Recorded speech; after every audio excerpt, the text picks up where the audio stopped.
Megastar చిరంజీవిని మరో అత్యున్నత పురస్కారం వరించింది. గణతంత్ర దినోత్సవం సందర్భంగా కేంద్ర ప్రభుత్వం పద్మ పురస్కారాన్ని ప్రకటించింది. చిరంజీవిని పద్మ విభూషణ్ పురస్కారం వరించింది. సినీ రాజకీయ రంగంలో ఆయన చేసిన సేవలకు గాను 2006లో అప్పటి కేంద్ర ప్రభుత్వం చిరంజీవికి పద్మభూషణ్ పురస్కారం అందజేసింది. కరోనా లాక్డౌన్ సమయంలో సినీ కార్మికులతో పాటు సామాన్యులకు ఆయన అందించిన సేవలను గురించిన భారత ప్రభుత్వం చిరంజీవిని పద్మ విభూషణ్ పురస్కారంతో సత్కరించనుంది.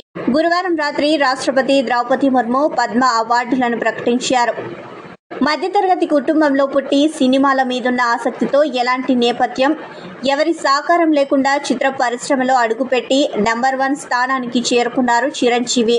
4 దశాబ్దాల కెరియర్లో ఆయన ఈ స్థాయిలో ఉండడానికి కారణం కృషి, పట్టుదల, తపన అని చెబుతూ ఉంటారు చిరంజీవి. 1978ల ప్రాంతం అది. వెండి తెరపై వెలుగుతున్న ఎందరో హేమీలు ఉన్నారు. శివశంకర్ వరప్రసాద్ అనే వ్యక్తి ఏ నేపథ్యంలో కూడా కేవలం కష్టాన్ని మాత్రమే నమ్ముకొని ఇండస్ట్రీలో అడుగుపెట్టారు. నటనపై ఎంతో ఆసక్తితో ఇండస్ట్రీలోకి వచ్చారు కాబట్టి తెరపై వెలుగొందుతున్న అప్పటి అగ్రతారలను చూసి వెనుకడుగు వేయలేదు. అదే రంగంలో రాణిస్తాననే బలమైన నమ్మకంతో ముందడుగు వేశారు.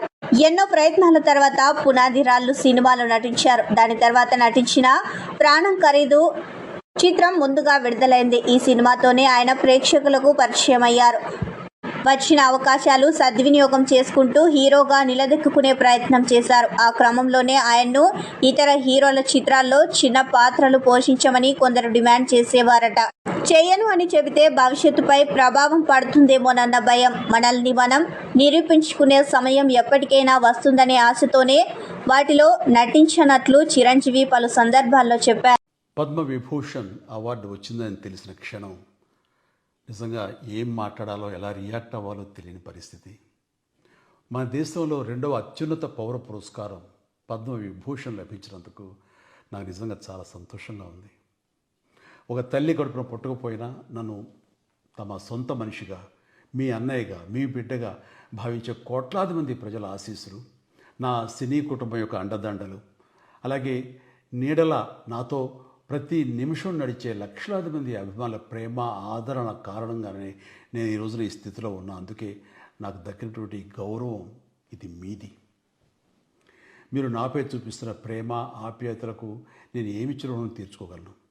నా 45 ఏళ్ల సినీ ప్రస్థానంలో వెండితెరపై వైవిధ్యమైన పాత్రల ద్వారా వినోదం పంచడానికి నా శక్తి మేరకు నేను ప్రయత్నిస్తూనే ఉన్నా. నిజ జీవితంలో కూడా నా చుట్టూ ఉన్న ఈ సమాజంలో అవసరమైనప్పుడు నాకు చేతనైన సాయం చేస్తూనే ఉన్నా. కానీ మీరు నాపై చూపిస్తున్న కొండంత అభిమానానికి నేను ప్రతిగా ఇస్తున్నది గోరంతే. ఈ నిజం నాకు ప్రతి క్షణం గుర్తుకొస్తూనే ఉంటుంది. నన్ను బాధ్యతగా ముందుకు నడిపిస్తుంటుంది. నన్ను ఈ ప్రతిష్టాత్మకమైనటువంటి పద్మ విభూషణ్ అవార్డుకి ఎంపిక చేసిన భారత ప్రభుత్వానికి, గౌరవ ప్రధాని శ్రీ నరేంద్ర మోడీ గారికి నా హృదయపూర్వక కృతజ్ఞతలు. జై హింద్.